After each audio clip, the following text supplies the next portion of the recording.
The stone steps up to the porch were slick with ice, so I went up slowly and carefully. I stopped in front of the door and listened. It's good practice to pause before knocking on a strange door, just in case someone is lurking on the other side with a loaded firearm. I heard nothing, so I rang the bell and waited. Still, nothing. I pulled out my phone and checked for bars. Also, nothing. I checked the nearest window. The curtains were open, and I put my face close to the cold glass. Inside, I could make out the shadowy shapes of a beige couch, a pine end table, and the dully reflective rectangle of a wall-mounted television. At the rear, a door was open into a hallway leading back into the house. I caught a sense of random movement among the shadows, like wind catching at curtains and flurries of snow.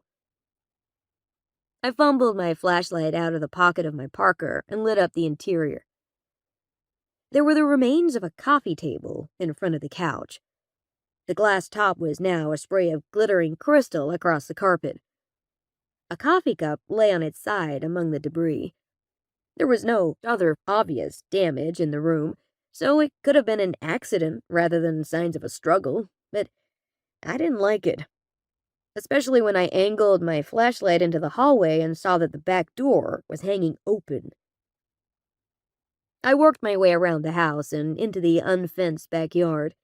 There were tracks in the snow leading from the open door and out the left side of the yard, heading down the slope toward the house with the light on.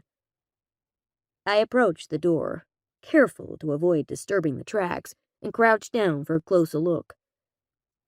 Fresh snow had softened the contours, but the drift outside the door had been trampled almost down to the level of the patio. I couldn't make out individual tracks, but it looked like dozens of people had come and gone.